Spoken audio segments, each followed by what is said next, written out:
Anandrao, ಬಯೋಸ್ಟಿಮ್ಯುಲೇಷನ್ laser ಚಿಕಿತ್ಸೆ, cold laser ಚಿಕಿತ್ಸೆ ಅಥವಾ ಫೋಟೋ ಬಯೋಮಾಡ್ಯುಲೇಷನ್ ಥೆರಪಿ ಅಥವಾ ಲೋ ಲೆವೆಲ್ ಲೇಸರ್ ಥೆರಪಿ ಅಂತಕ್ಕಂತಹ ಒಂದು ಚಿಕಿತ್ಸಾ ವಿಧಾನ ಇವತ್ತು ತುಂಬ ಜನಪ್ರಿಯವಾಗ್ತಾ ಇದೆ.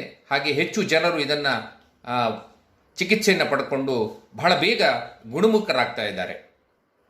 ಹಾಗಾದರೆ ಈ ಚಿಕಿತ್ಸಾ ವಿಧಾನಕ್ಕೂ ಬೇರೆಯ ಚಿಕಿತ್ಸಾ ವಿಧಾನಕ್ಕೂ ಏನು ವ್ಯತ್ಯಾಸ ಅಂತಕ್ಕಂಥದ್ದನ್ನು ನೋಡಿದ್ರೆ, ಸಾಮಾನ್ಯವಾಗಿ ನಮಗೆ ನೋವು ಕಾಣಿಸ್ಕೊಂಡಾಗ ಮೊದಲನೇದಾಗಿ ನಮಗೆ ಯೋಚನೆ ಬರ್ತಕ್ಕಂಥದ್ದು, ಯಾವುದಾದ್ರೂ ನೋವು ಬಂದಾಗ ಒಂದು ಪೇಯ್ನ್ ಕಿಲ್ಲರ್ ಆಗಿರ್ಬೋದು ಅಥವಾ ಒಂದು ಸ್ಟಿರಾಯ್ಡ್ ಇಂಜೆಕ್ಷನ್ನು ಅಥವಾ ಮಾತ್ರೆಯನ್ನು ತೆಗೆದುಕೊಳ್ಳೋದು.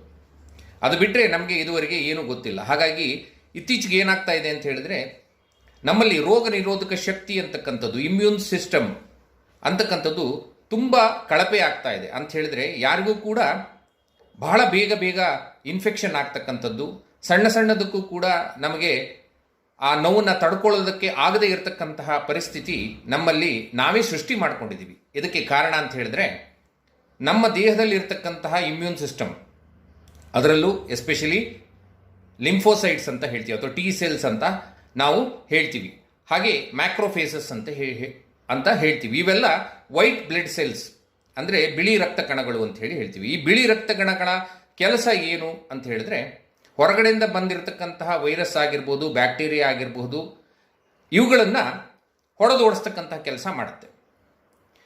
ನಾವು ಇತ್ತೀಚೆಗೆ ಉಪಯೋಗ ಮಾಡ್ತಕ್ಕಂಥ ಅತಿಯಾದಂತಹ ಔಷಧಿ ಮಾತ್ರೆಗಳು, ಹಾಗೆ ನಮ್ಮ ಅಭ್ಯಾಸಗಳು, ದುರಭ್ಯಾಸಗಳಾಗಿರ್ಬೋದು, ಮತ್ತು ನಮ್ಮ ಆಹಾರ ಪದ್ಧತಿ, ನಮ್ಮ ಜೀವನ ಶೈಲಿ ಅಂತ ಹೇಳಿದರೆ ಅತಿಯಾದಂತಹ ಒತ್ತಡವಿರುವಂತಹ ಜೀವನ, ಹಾಗೆ ನಮ್ಮ ಆಹಾರ ಪದ್ಧತಿ ಸರಿ ಇಲ್ಲದೆ ಇರತಕ್ಕಂಥದ್ದು ಈ ಒಂದು ಆಟೋ ಇಮ್ಯೂನ್ ಡಿಸಾರ್ಡರ್ಗೆ ಬಹಳ ಮುಖ್ಯವಾದಂಥ ಕಾರಣ ಅಂತೇಳಿ ಹೇಳ್ಬೋದು. ಸಾಮಾನ್ಯವಾಗಿ ಯಾರನ್ನು ಕೇಳಿದ್ರು ಕೂಡ ಬಹಳ ಸಣ್ಣ ವಯಸ್ಸಿನಲ್ಲೇ ಹೇಳ್ತಿದ್ದಾರೆ, ನನಗೆ ರೊಮಟಾಯ್ಡ್ ಆರ್ಥರೈಟಿಸ್ ಇದೆ, ಸೋರಿಯಾಟಿಕ್ ಆರ್ಥರೈಟಿಸ್ ಇದೆ, ಅಥವಾ ಝೀರೋ ನೆಗೆಟಿವ್ ಆರ್ಥರೈಟಿಸ್ ಇದೆ ಅಂತ ಹೇಳ್ತಿದ್ದಾರೆ. ಇದಕ್ಕೆಲ್ಲ ಕಾರಣ ಅಂತ ಹೇಳಿದ್ರೆ, ನಮ್ಮ ಲಿಂಫೋಸೈಟ್ಸ್ ಅಥವಾ ಟಿ ಸೆಲ್ಸ್, ಈ ಟಿ ಸೆಲ್ಸು ಸರಿಯಾಗಿ ಕೆಲಸ ಮಾಡದೇ ಇರತಕ್ಕಂಥದ್ದು.